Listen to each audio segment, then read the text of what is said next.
Hello दोस्तों। आज का ये वीडियो काफ़ी इम्पोर्टेंट होने वाला है क्योंकि इससे काफ़ी क्वेश्चंस आते हैं और इस साल भी काफ़ी क्वेश्चंस आए हैं।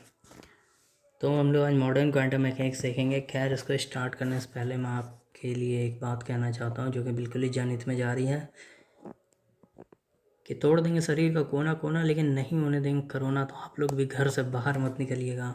आपसे यही रिक्वेस्ट है, घर में बैठ के पढ़िए, घर में बैठ के गेम खेलिए, जो करना है करिए, लेकिन बाहर मत निकलिए, वरना जैसा मैंने कहा तोड़ देंगे शरीर का कोना कोना लेकिन नहीं होने देंगे कोरोना।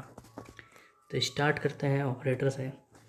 ऑपरेटर सिंपल सी चीज़ है ना। Operator acts on a function and change it into another function.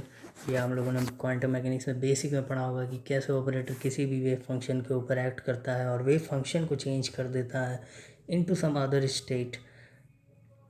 Okay, तो आप इसमें जानने की चीज़ ये है कि जो ऑपरेटर हम लगाते हैं, ऑपरेटर हम हमेशा लेफ़्ट साइड में लगाते हैं, राइट साइड में नहीं लगाते हैं। या जैसे कि आप यहाँ पे देख सकते हैं, A cap psi is applicable but psi A cap is not applicable. ठीक है, linear operator satisfies following condition. Obviously ये दो कंडीशन होंगे, नॉर्मल से कंडीशन से ये सब आप देख लीजिएगा, काफ़ी आसान है। हर्मिशियन ऑपरेटर सिंपल सी चीज़ है कि जब आप केट को ब्रा में और ब्रा को केट में करेंगे तब ऑपरेटर का साइन चेंज नहीं होगा या फिर नेगेटिव साइन बाहर नहीं आएगा, तो वो हर्मिशियन ऑपरेटर हो जाता है। लेकिन जब नेगेटिव साइन बाहर आ जाएगा तो वो एंटी हर्मिशियन ऑपरेटर हो जाता है। जैसे ये जो है minus del by del x के ऊपर जब हमने हर्मिशियन लगाया तो वो डेल बाई डेल एक्स हो गया। इसको प्रूफ करना आप ज़रूर देखिए, आप प्रूफ आप इसको ज़रूर करिए। प्रूफ काफ़ी इम्पोर्टेंट है और क्वेश्चंस आता है, क्वेश्चन आएगा और आपको नहीं पता होगा तो आसपास देखने से भी कोई फ़ायदा नहीं होगा। एंटी हर्मिशियन में जैसा मैंने बताया कि निगेटिव साइन जब बाहर आ जाता है और केट ब्रा में, ब्रा केट में चेंज हो जाता है तो एंटी हर्मिशियन होता है। और आइजन वैल्यूज़ ऑब्वियस सी बात है जीरो होगी, प्योरली इमेजिनरी होगी, लेकिन हर्मिशियन में आइजन वैल्यूज़ रियल होगा। ओके, तो ये मैट्रिक्स की चीज़ें थी, वो आप देख लीजिएगा। प्रोजेक्शन ऑपरेटर से एक क्वेश्चन पूछ चुका है गेट में। आप प्रोजेक्शन ऑपरेटर का कुछ फंक्शन फंक्शंस देख लीजिएगा कि जैसे कि P1 P2 का होल स्क्वायर P1 P2 के बराबर होता है, फिर P1 P2 is to P2 P1 exchange हो सकता है। ये तभी पॉसिबल है, P1 P2 is to P2 P1 तभी पॉसिबल है जब P1 P2 का कम्यूटेटर जीरो होगा। तो ये चीज़ एप्लीकेबल है। This implies that P1 P2 is always equal to zero. I mean P1 P2 का commutator is always equal to zero. Sum of two projection operator is orthogonal और anti commute. ठीक है, इन सब चीज़ों को बिल्कुल ध्यान से देख लीजिएगा, ये सब आते हैं क्वेश्चन एग्ज़ाम में। नॉन सिंगुलर ऑपरेटर ऑब्वियस सी बात है, अगर मॉड ए जीरो नहीं होगा तो नॉन सिंगुलर ऑपरेटर, और अगर मॉड ए जीरो होगा तो सिंगुलर ऑपरेटर। यूनिटरी ऑपरेटर, ये सब आसान चीज़ें हैं कि ए कैप करेंगे यानी hermitian A into A hermitian, और या फिर A hermitian into A is equal to identity matrix. फिर आप इससे इन्वर्स में निकाल सकते हो, फिर उसका आइजन वैल्यू देख लेना, ये सब मैट्रिक्स की चीज़ें हैं। कम्यूटेटर ब्रैकेट बेसिकली क्या होता है कि ए कॉमा बी का ब्रैकेट होता है जो कि equals to A B minus B A होता है। अब इसका ऑर्डर याद रखना बहुत ज़रूरी है।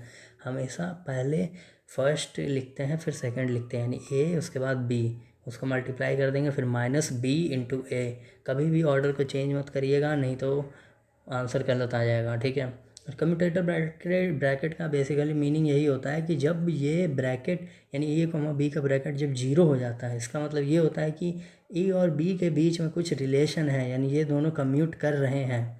ठीक है, एंटी कम्यूटेटर ब्रैकेट भी होता है, ए कॉमा बी और इसमें मिड ब्रैकेट लगता है A cap B cap plus B cap A cap. जैसे कम्यूटेटर में निगेटिव साइन लग रहा था, यहाँ पॉजिटिव साइन लगेगा बस। अब ब्रैकेट्स के कुछ आई मीन आप पर्सन ब्रैकेट को भी इससे कंपेयर कर सकते हो और उसके रूल्स को भी यहाँ पे आप पुट कर सकते हो, तो सेम चीज़ आएगा। ठीक है, any operator commute with function of itself and two different function of same operator also commute. Obvious सी बात है, अगर एक ऑपरेटर है और दूसरा एक फंक्शन है जो उसी ऑपरेटर का फंक्शन है, तो दोनों कम्यूट करेगा ही करेगा क्योंकि वो उसका फंक्शन है। अब ये दोनों फार्मूला देख लीजिए।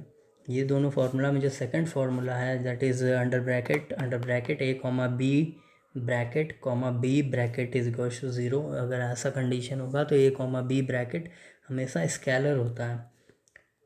ये कुछ प्रॉपर्टीज़ हैं, इसको हमेशा याद रखिएगा।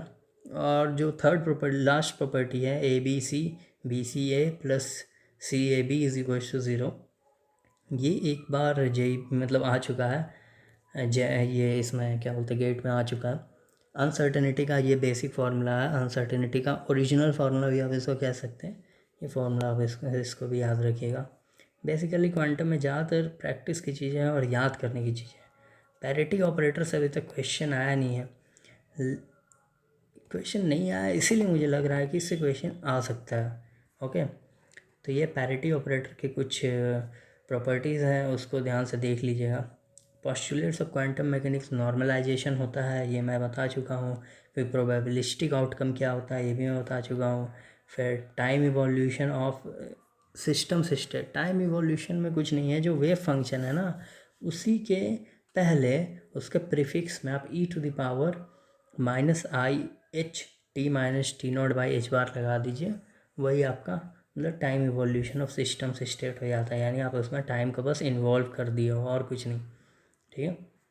तो इसका कहना ये है कि अगर एक पर्टिकुलर टाइम पे अगर कोई भी वेव फंक्शन नॉर्मलाइज हो रहा है, इसका मतलब ये है कि आप कोई भी टाइम ले लो, उस टाइम पे वो वेव फंक्शन नॉर्मलाइज होगा जो किसी भी पर्टिकुलर टाइम पे नॉर्मलाइज हो रहा है, ठीक है। नॉर्मलाइजेशन का ये फार्मूला होता है, इसको याद करने की ज़रूरत नहीं है, ये आप लोग कर लोगे। हर फार्मूला को याद करने की ज़रूरत नहीं है, कई बार प्रूफ करना ज़्यादा अच्छा होता है। Minimum time period delta t minimum is equal to h bar pi by E2 - E1, ये JRF में 2 बार आ चुका है, काफ़ी इंपॉर्टेंट है। फिर ये कुछ कम्यूटेटर ब्रैकेट के फार्मूलाज हैं और ये सब पूछे भी जा चुके हैं प्रीवियस ईयर में, याद रखिएगा इसको। एनर्जी आइजन वैल्यू का ये फार्मूला याद रखिए कि जो डिनोमिनेटर में जो टर्म होता है उसमें हमेशा फुल विड्थ का होल स्क्वायर होता है। कई लोग कंफ्यूज हो जाते हैं और जब नॉर्मल स्क्वायर वेल दे देता है और मान लीजिए कि -a to 5a दे दिया स्क्वायर वेल का लेंथ, तो लोग कंफ्यूज हो जाते हैं कि यार विड्थ में क्या लिखें, हम तो 0 to a पढ़े थे, वही याद किए थे। तो रटने वाला चीज़ नहीं, कंसेप्ट को याद रखिए, नीचे हमेशा फुल विड्थ यूज होता है, ठीक है। अब बाउंड और अनबाउंड स्टेट प्रॉब्लम में आते हैं। ये बेसिकली हम लोग यहाँ पे स्क्वायर वेल पोटेंशियल पढ़ेंगे और पढ़ेंगे कि अगर कोई इन्फानाइट वेल पोटेंशियल भी होता है तो क्या होता है, या फिर कोई स्टेप पोटेंशियल आएगा तो क्या होता है, इस तरह की चीज़ें होंगी यहाँ पे। तो आप लोग इसको बेसिकली प्रूफ कर चुके हो अगर आपने BSc में से पढ़ा है तो। Classically allowed state, classically forbidden state, ये मतलब 2 तरह के स्टेट होते हैं। और ये आपका रहा एनर्जी है और ये पोटेंशियल है, ठीक है। एनर्जी जो है वो पोटेंशियल से लो है, आप यहाँ पे देख सकते हो एनर्जी जो है वो पोटेंशियल से लो है, इसीलिए इस स्टेट को हम क्लासिकली फॉरबिडन कहते हैं, ओके, क्योंकि एनर्जी पोटेंशियल से लो है। यहाँ पे आप देख सकते हो क्लासिकल फॉरबिडन में हम काइनेटिक एनर्जी यानी एनर्जी को पोटेंशियल एनर्जी के लो में दिखाते हैं और क्लासिकली अलाउड में एनर्जी को पोटेंशियल एनर्जी से ग्रेटर दिखाते हैं। अब दोनों में अलग अलग केस चलता है। जो क्लासिकली अलाउड रीजन होता है वहाँ पे हमेशा जो पार्टिकल है वो ऑसिलेट करेगा, लेकिन जो क्लासिकली फॉरबिडन रीजन होता है वहाँ पे पार्टिकल डिके करता है। आई मीन डिके करता है इन द सेंस वो धीरे धीरे रुकना स्टार्ट कर जाएगा, ओके। अब इसके कुछ बाउंड्री कंडीशंस है, ये देख लीजिएगा, आपको ये सब याद होगा, मुझे मेरे ख्याल से काफ़ी बार पढ़ा होगा। बाउंड स्टेट्स नॉर्मल सी चीज़ है कि मतलब कोई भी एक आपने बाउंड्री दे दिया लेफ़्ट साइड में और राइट साइड में एक ऐसा पोटेंशियल दे दिया जो आपके वेव फंक्शन को डिके कर रहा है। और अनबाउंड स्टेट ये होता है कि पोटेंशियल इतना लो है और पार्टिकल का एनर्जी इतना ज़्यादा है कि पार्टिकल को फ़र्क ही नहीं पड़ रहा है कि पोटेंशियल कितना का है और वो अपने हिसाब से चले जा रहा है इन्फिनाइट की ओर, ठीक है। तो देख लीजिए दोनों में अलग अलग स्पेक्ट्रम बनता है। डिस्क्रीट स्पेक्ट्रम नॉन डीजेनरेट बनता है बाउंड स्टेट में और कॉन्टीन्यूस स्पेक्ट्रम डीजेनरेट बनता है अनबाउंड स्टेट में। इन्फिनाइट स्क्वायर वेल पोटेंशियल में बेसिकली हम इसमें एक वेल टाइप का बनाते हैं जिसमें हम पोटेंशियल के वैल्यू को डिफ़ाइन करते हैं एज इन्फिनाइट, यानी कि इन्फिनाइट पोटेंशियल है। तो जहाँ पे इन्फिनाइट पोटेंशियल होगा वहाँ पे क्या होगा, पार्टिकल ट्रैप हो जाएगा, पार्टिकल वहाँ पे फंस जाएगा, पार्टिकल बाहर नहीं निकल पाएगा, क्योंकि पार्टिकल के पास इतना एनर्जी ही नहीं होगा कि वो इन्फिनाइट पोटेंशियल को क्रॉस कर जाए। इसीलिए इन्फिनाइट पोटेंशियल वेल में हमेशा पार्टिकल फंस जाता है और वो ऑसिलेट करते रहता है दोनों बाउंड्री के बीच में। तो आपको वहाँ से ये साई वेव फंक्शन मिलेगा। हाँ, ये भी आप वेव फंक्शन का फॉर्मूला भी देख लीजिए, दोनों में फुल विड्थ लगा है। ठीक है, ये सब छोटी छोटी चीज़ें हैं जो याद करनी चाहिए, आपको याद होनी भी चाहिए। ठीक है, वेव फंक्शन है, वेव फंक्शन से आपने प्रूफ किया होगा psi n is equals to √2/L sine n pi x/L। ओके, और एनर्जी आइजन वैल्यू भी आपने निकाला होगा, प्रूफ किया होगा ये आप लोगों ने। अब ये जो वेव फंक्शन का हम formula I mean diagram draw करते हैं from a certain distance 0 to L which is bounded by infinite potential well, तो साई 1 फर्स्ट वेव फंक्शन के लिए हो गया इस तरह का ड्राइंग, सेकंड वेव फंक्शन के लिए 1 नोड आएगा, थर्ड वेव फंक्शन के लिए 3 नोड आएगा, सॉरी 2 नोड आएगा। लेकिन जब हम प्रोबेबिलिटी निकालते हैं तो प्रोबेबिलिटी हमेशा जो वैल्यू देता है वो स्क्वायर के टर्म में देता है, यानी वो पॉजिटिव वैल्यू देता है। तो आप जो निगेटिव वाला टर्म जो आप नीचे के टर्म जा रहा है ना, आप उसको भी पलट दो और ऊपर रख दो, तो बस स्क्वायर कर दो, वही वही सेम चीज़ आएगा, लेकिन बस नीचे का टर्म ऊपर आता है और कुछ नहीं होता है इसमें। एसिमेट्रिक पोटेंशियल वेल, देखिए ये काफ़ी इंपॉर्टेंट चीज़ है, इस बार आ चुका है गेट 2019 में, और मैंने देखते के साथ ये आंसर मारा था, काफ़ी आसान था, बस थोड़ा सा समझना था। क्या है ना कि जब पोटेंशियल वेल 0 to A दिया रहता है जी, या फिर 0 to L, जो यहाँ पे आप देख सकते हैं 0 to L दिया रहता है, तो आप सिंपल वेव फंक्शन लिखते हो √2/L साइन n पाई x/L, जो भी लिखते हो, ठीक है, साइन के टर्म में होता है। लेकिन जब -L/2 से L/2 दिया रहा है, या फिर -A to A दिया रहा है, या फिर कुछ भी दिया रहा है -x2 + x, जहाँ पे माइनस और प्लस दोनों में कांस्टेंट का वैल्यू सेम रहे, तो आप समझ जाइए कि वहाँ पे सिमेट्रिक और एसिमेट्रिक दोनों ही केस लगेंगे, और वहाँ पे इवन वेव फंक्शन और ऑड फंक्शन आने वाला है। इस चीज़ को बिल्कुल याद रखिएगा कि वहाँ पे इवन फंक्शन और ऑड फंक्शन आने वाला है। ठीक है, इस केस में जो पोटेंशियल होता है वो हमेशा सिमेट्रिक होता है। हम इसका वेव फंक्शन देखेंगे। वेव फंक्शन इसमें हम दो तरह से लिख सकते हैं, एक √2/L cos n पाई x/L, और एक √2/L sin n पाई x/L। यही क्वेश्चन आया था इस बार गेट में, कि इस तरह का एसिमेट्रिक वेल दिया हुआ था और आपसे पूछा था कि फर्स्ट मतलब कौन सा वेव फंक्शन इसमें वैलिड है। तो कई लोगों ने ये √2/L साइन भी आंसर मारा होगा, जो कि बिल्कुल ही गलत था, एक्चुअली वो कॉस में होगा। ठीक है, तो इस चीज़ को ध्यान में रखिएगा, और इससे क्वेश्चन आते हैं, बार बार आते हैं।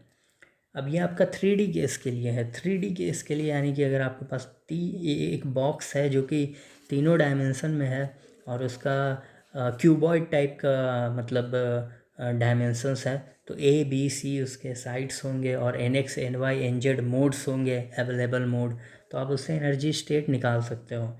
ठीक है, square well potential in 2D। 2D is simple, it is as same as 1D, लेकिन बस यही है कि इसमें एक मोड एक्स्ट्रा ऐड हो जाता है, और इसमें एक वेक्टोरियल डायरेक्शन अलग से ऐड हो जाता है। तो मोड ऐड होगा, तो पहले हम लोग n लेते थे, अब यहाँ पे NX NY लेना पड़ेगा, और यहाँ पे क्या है कि हम कांस्टेंट को एक और बार मल्टीप्लाई करेंगे, और साइन एक नया आ जाएगा, साइन के साथ एक नया टर्म आ जाएगा NY π/A।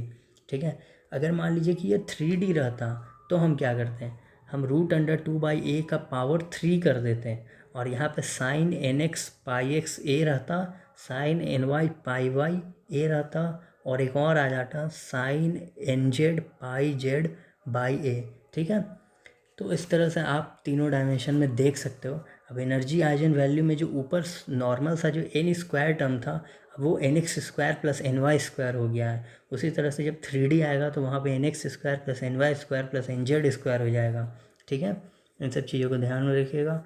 अब ये ग्राउंड स्टेट एनर्जी लेवल है, अब इसमें कितना डीजेनरेसी होता है ये देख लीजिएगा। इस बार ये गेट में क्वेश्चन पूछ चुका है डीजेनरेसी का, लेकिन गलती से मेरा गलत हो गया था, क्योंकि मैं मुझे मन नहीं कर रहा था, कुछ हो गया था, मतलब बस बना नहीं, दिमाग चला नहीं उस वक्त, और मैंने 2 लिख दिया, जबकि उसका आंसर 6 होगा। जो भी है, काफ़ी दुखी हूँ, छोड़ो उसको। The finite square potential. Finite square potential symmetric case देते हैं, जब पोटेंशियल आपका Vx = V(-x) है। ठीक है, तो इस केस में क्या है कि आपका ऑब्वियस सी बात है कि क्लासिकली अलाउड होगा, फिर फॉरबिडन, फिर क्लासिकली अलाउड होगा, 3 आपके स्टेट बनेंगे। ओके, 3 स्टेट बनेंगे। तो जो फॉरबिडन रीजन जो है वो कैसा रीजन है, वो एक तरह से बाउंडेड टाइप का रीजन है। बाउंडेड टाइप का रीजन यानी वो उसके लेफ्ट साइड में भी पोटेंशियल है, राइट साइड में भी पोटेंशियल है, जो पार्टिकल को क्या कर रहा है, बाउंड करने की कोशिश कर रहा है। तो जो सेकंड रीजन में जो वेव फंक्शन बनेगा उसमें दोनों ही साइन और कॉस के टर्म होंगे, लेकिन जो फर्स्ट और थर्ड रीजन में जो वेव फंक्शन बनेंगे वो एक तो आपका एंट्री वाला वेव फंक्शन बनेगा AE⁴ और जो तीसरा और जो लास्ट वाला जो वेव फंक्शन बनेगा वो डिकेइंग वेव फंक्शन बनेगा, यानी वेव फंक्शन डिके कर रहा है। ठीक है, जो कि F⁻⁻⁻⁻ होगा। अब यहाँ पे आते हैं कि जब आप सिमेट्रिक केस दोगे इसमें तो आपका 2 ट्रांसडेंटल इक्वेशन बनता है। अभी तक तो किसी ने ट्रांसडेंटल इक्वेशन पूछा नहीं है, तो बनाने का कोई फ़ायदा नहीं है, मतलब याद करने का कोई फ़ायदा नहीं है। लेकिन आपको एक फार्मूला याद रखना है जो कि यहाँ पे लिखा हुआ है, n-12 into pi is less than equals to r is less than equals to n pi. ये फार्मूला आपको याद रखना है। ये एक तरह से मान लीजिए कि जनरल फार्मूला, वैसे जनरल फार्मूला नहीं है लेकिन मान लीजिए जनरल फार्मूला है, क्योंकि इससे ये JRF में क्वेश्चन आ चुका है, एक बार आया है लेकिन बढ़िया क्वेश्चन आया है। तो इसमें r क्या है अब हम वो देखेंगे। ये देखिए r क्या है, r² is equals to 2m⁵ into positive width का होल स्क्वायर बाई h²। यहाँ पे ध्यान रखिए कि जो विड्थ होगा वो पॉजिटिव होगा। अगर -a to a दिया हुआ है तो हम विड्थ लेंगे 0 to a तक बस, और अगर 0 to l विड्थ दिया हुआ है तो हम टोटल विड्थ लेंगे 0 to l। इस चीज़ को याद रखिएगा। और r² जो है वो आपका डेप्थ पैरामीटर है कि डेप्थ कितना है उस पोटेंशियल का। ठीक है, अब जब आप इस r² टर्म को यहाँ पे पुट कर दोगे तो आपका n का वैल्यू आ जाएगा कि n किस रीजन के बीच में रहेगा। ठीक है, या फिर पोटेंशियल का वैल्यू आ जाएगा। तो इससे आप पोटेंशियल या फिर n दोनों निकाल सकते हैं। आपको जैसे मैंने अभी ट्रांसडेंटल इक्वेशन बताया था, ट्रांसडेंटल इक्वेशन के ही ये कुछ डायग्राम्स हैं, और even bound state, number of even bound state के फार्मूलाज है ये सब। फिर अगर एसिमेट्रिक केस होगा तो किस तरह का ग्राफ बनेगा और क्या नंबर ऑफ़ बाउंड स्टेट कैसे निकलेगा वो है। तो ये कुछ फार्मूला है, इसको याद रखिएगा, काफ़ी आसान है, आप एक बार देख लीजिएगा, इसमें कुछ समझाने का है नहीं। Step potential is when a particle is going very smoothly but it encounters a potential of certain magnitude। तो इसमें बेसिकली क्या है, इसमें भी वही चीज़ें कि क्लासिकली फॉरबिडन रीजन आपका एक आ जाता है और वहाँ से पार्टिकल क्या होता है, डिके करना स्टार्ट कर जाता है। तो यहाँ पे 3 चीज़ें आएगी। एक आएगी कि पार्टिकल जो आ रहा है तो इंसिडेंट क्या हो रहा है, इंटेंसिटी। फिर पार्टिकल क्या करता है, पोटेंशियल को देख के कई बार रिफ्लेक्शन दे देता है, वापस आ जाता है पार्टिकल, तो रिफ्लेक्शन की इंटेंसिटी क्या है। और कई बार पार्टिकल उस पोटेंशियल को पार कर जाता है इररिस्पेक्टिव कि एनर्जी कम है या ज़्यादा, इररिस्पेक्टिव ऑफ दैट। तो जब पास कर जाता है तो उसको टनलिंग इफेक्ट भी आप कभी कभी कह सकते हैं, या फिर कह सकते हैं कि नॉर्मल डिके कर रहा है। तो उस केस में हमारे पास T आता है और एक R आता है, R reflection coefficient, T transmission coefficient. अगर आपका पोटेंशियल बहुत बड़ा है एनर्जी से तो ट्रांसमिशन कोफिशिएंट 0 हो जाएगा, यानी कुछ ट्रांसमिट ही नहीं कर रहा है, क्योंकि पोटेंशियल बहुत बड़ा है। इलेक्ट्रॉन अगर मतलब पार्टिकल अगर चाहेगा भी तो उस पोटेंशियल को क्रॉस करके नहीं जा पा रहा है, ट्रांसमिट नहीं कर पा रहा है, तो ट्रांसमिशन कोफिशिएंट 0 हो गया और रिफ्लेक्शन कोफिशिएंट 1 हो जाएगा, यानी सारा सारा पार्टिकल क्या हुआ, गया, पोटेंशियल को स्ट्राइक किया और वापस आ गया। ठीक है, ये फार्मूला है, कुछ देख लीजिएगा। लेकिन अगर एनर्जी आपका पोटेंशियल से बड़ा है, यानी पार्टिकल के पास एनर्जी है, तो क्या केस होगा, तो यहाँ पे तीनों केस वैलिड होंगे, इंसिडेंट भी होगा, रिफ्लेक्शन भी होगा और ट्रांसमिशन भी होगा। और यहाँ से जो ट्रांसमिशन कोफिशिएंट आएगा फार्मूला, वो बहुत बहुत बहुत ज़्यादा इंपॉर्टेंट है। तो वेव फंक्शन दिया हुआ है आपका फर्स्ट रीजन के लिए और सेकंड रीजन के लिए। आप यहाँ पे बाउंड्री कंडीशंस लगाओगे और उसके बाद आपको ये फार्मूला मिल जाएगा। आर रिफ्लेक्शन कोफिशिएंट का फार्मूला आएगा B²/A²। बी ए ये सब कांस्टेंट है, ध्यान दीजिएगा कि फर्स्ट वेव फंक्शन के लिए AB कांस्टेंट है, सेकंड वेव फंक्शन में CD कांस्टेंट है। तो रिफ्लेक्शन कोफिशिएंट आ गया B²/A²। उस तरह से ट्रांसमिशन कोफिशिएंट आएगा C²/A² इंटू K2/K1। K2/K1 भी अलग अलग है। K2 आपका जो है वो सेकेंड वेव फंक्शन के लिए यूज़ हो रहा है, जहाँ पे पोटेंशियल भी इन्वॉल्व है और K1 में पोटेंशियल इन्वॉल्व नहीं है। अब यहाँ पे हम B/A और या फिर C/A जो भी कांस्टेंट है उसके जगह पे हम इसको K1 और K2 के टर्म में भी लिख सकते हैं। और K आपका क्या होता है, मोमेंटम से लिंक होता है। मोमेंटम क्या होता है, एनर्जी से लिंक होता है। तो आप K को एनर्जी के फॉर्म में लिख सकते हो। तो ये R और T का ये रिलेशन है। कई बार क्वेश्चन में, JRF के क्वेश्चन में क्या होता है कि R और T दिया रहता है और उससे पूछता है कि एनर्जी और पोटेंशियल का वैल्यू निकालो, तो आप यहाँ से निकाल सकते हो। ठीक है। अब ये एक ग्राफ है रिफ्लेक्शन और ट्रांसमिशन कोफिशिएंट का। ये ग्राफ आप लोग एक बार देख लीजिएगा और समझ लीजिएगा। रेक्टेंगुलर पोटेंशियल बैरियर अगर रेक्टेंगुलर टाइप का है तो क्या होगा, तो इसमें भी जो थर्ड वेव फंक्शन जो होगा वो क्या, इसमें सेकंड वेव फंक्शन में भी मतलब रिफ्लेक्शन होगा। सेकंड बाउंड्री में, आई मीन जो सेकंड रीजन है वहाँ पे भी रिफ्लेक्शन होगा और वहाँ से भी ट्रांसमिशन हो सकता है। और जब वहाँ से पार्टिकल ट्रांसमिट कर जाएगा तो वो इन्फिनाइटली आगे जा सकता है। ठीक है, या फिर डिके भी कर सकता है। ओके, तो पॉसिबिलिटी है इसमें, कई सारे पॉसिबिलिटी है। तो अगर पोटेंशियल बढ़ा हुआ एनर्जी से, अगर पोटेंशियल एनर्जी से बढ़ा हुआ तो उसके कंडीशन है और काफ़ी बड़े बड़े फार्मूलाज है जो मुझे नहीं लगता है कि आएगा। खैर ये याद रखना जरूरी है कि R+T=1 होता है, यानी रिफ्लेक्शन प्लस ट्रांसमिशन 1 होता है। 1 यानी कि इंसिडेंट के बराबर होता है। ठीक है। अब टनलिंग क्या चीज़ होता है, quantum mechanical object can tunnel through classical impenetrable barriers जब पोटेंशियल बहुत बड़ा होता है और एनर्जी कम होता है। लेकिन कभी कभी क्या होता है, एनर्जी कम होने के बावजूद भी पार्टिकल क्या कर जाता है, क्रॉस कर जाता है उस पोटेंशियल बैरियर को।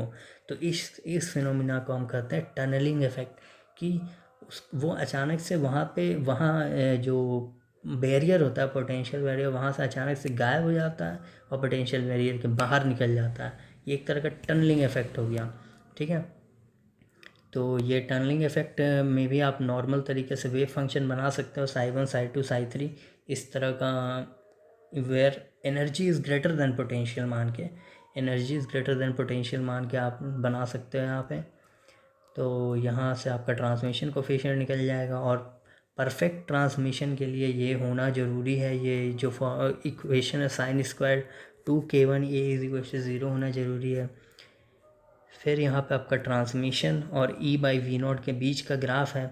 देखिए कैसे वेव फंक्शन आगे गया, फिर वो धीरे धीरे करते करते डिके कर गया, है ना।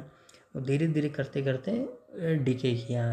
हो गया। ये E>V0 है आगे में और E<V0 है उस पॉइंट के पीछे। ठीक है।